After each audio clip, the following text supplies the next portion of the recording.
Le ministre des Finances admet que le projet pilote visant à imposer la TVQ sur les produits achetés à l'étranger a un succès très mitigé. Des agents de Revenu Québec ont été déployés dans des centres de tri de Poste Canada pour contrôler les marchandises. Mais ce système ne fonctionne pas vraiment, de sorte qu'Éric Girard dit qu'il faudra trouver d'autres solutions. Par contre, la perception de la TVQ sur les services intangibles comme Netflix et Spotify fonctionne bien, selon le ministre. Cela dit, on consomme toujours plus en ligne et toujours en grande partie chez Amazon. Le CFRIO publie aujourd'hui son nouvel indice du commerce électronique du Québec, une enquête portant sur plus de 13 000 transactions en ligne effectuées d'avril 2018 à mars 2019 par 500 adultes québécois âgés de 18 ans et plus. On en parle tout de suite avec Claire Bourget du CFRIO. Bonsoir, Mme Bourget. Bonsoir. Si on se donne d'abord un ordre de grandeur, quand on parle des achats en ligne, ça ressemble à quoi? Ça ressemble à quoi par rapport aux autres types d'achats? On pourrait dire, de façon générale, tout le secteur commerce de détail, si on parle de croissance, par exemple, annuellement, le commerce de détail va chercher 2 3 peut-être parfois 4 d'augmentation annuelle.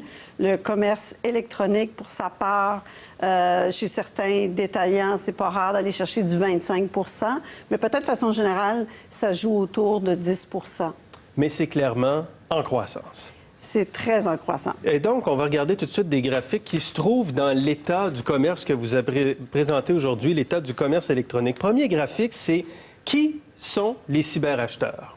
Oui. Alors, ce qu'on observe, c'est que les cyberacheteurs sont assez jeunes, hein, n'est-ce pas? Alors, 18-24 ans, 81 25-34 ans, 80 achètent en ligne, c'est ça? Exact. Mais ce qui est intéressant, c'est qu'on observe dans le groupe des 35 à 54 ans, c'est quand même 3 adultes sur 4 qui font des achats en ligne. 73 Exactement. Donc là où les pourcentages de cyberacheteurs sont moins élevés, c'est chez les 55 ans et plus. Mais par contre, d'année en année, c'est là qu'on voit que les croissances sont plus élevées. Donc, ça devient... Acheter en ligne, ça s'est beaucoup démocratisé et c'est un comportement Exactement. Général. Et même chez les 65 ans et plus, on est quand même à 30 Donc, oui. Il y a de plus en plus de gens qui sont sur Internet, qui vont sur Internet et qui font confiance à même Internet pour faire des achats en ligne. Exact.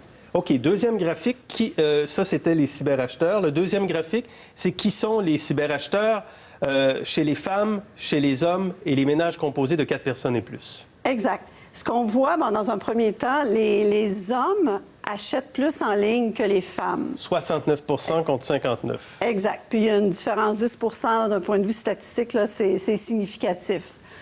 Pourquoi? Pourquoi? Je ne pourrais vous dire parce que les femmes, quand même, on achète... on est des bonnes magasineuses. Mais ce qu'on voit sur Internet, les hommes, jusqu'à ce jour, achètent davantage. Et ce qu'on voit ici à droite, au niveau des ménages, qu'on voit, c'est à partir du moment où il y a des enfants, hein, on parle de ménages avec enfants, c'est 80 où on va acheter en ligne. Puis on l'a vu récemment là, avec l'alimentation en ligne. On voit que les familles achètent de plus en plus en ligne leur alimentation, tout ce qui aide finalement à faciliter la vie de tous les jours.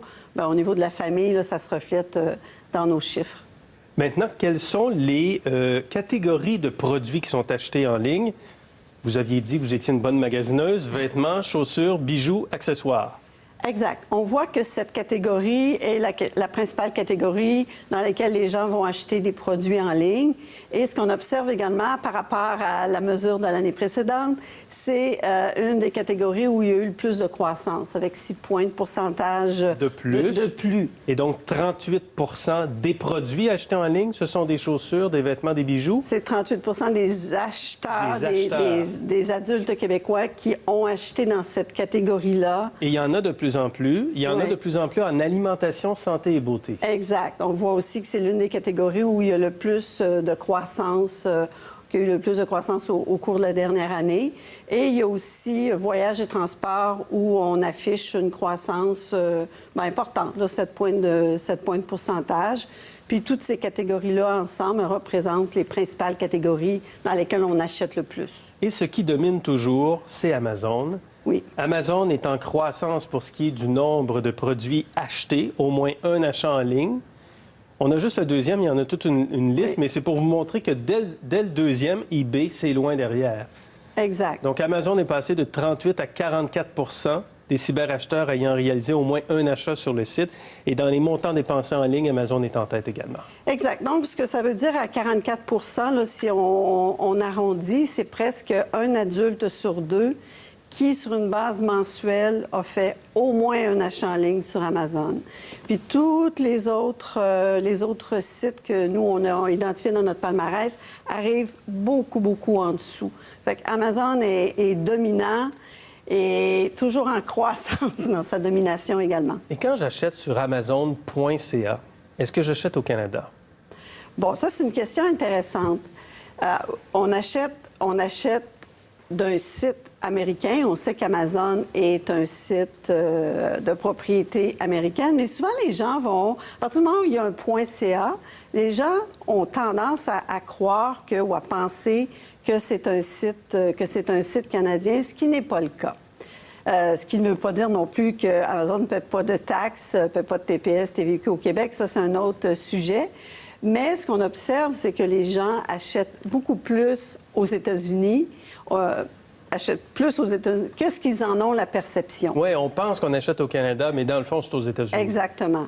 Oui. Donc, c'est tout un défi pour les entreprises québécoises, les détaillants québécois en ligne, on imagine. Oui, puis surtout avec la dominance d'Amazon, ce que ça veut dire pour les détaillants québécois, c'est qu'on doit s'organiser pour avoir une prestation de service, pour avoir une qualité de service qui est un peu équivalente à celle d'Amazon, parce que les consommateurs, ils s'attendent à recevoir la même chose. Ça ne change pas d'une année à l'autre. Alors, la suite sur le site web du CFRIO, n'est-ce pas? L'état du commerce électronique au Québec. Madame Bourget, merci. Plaisir.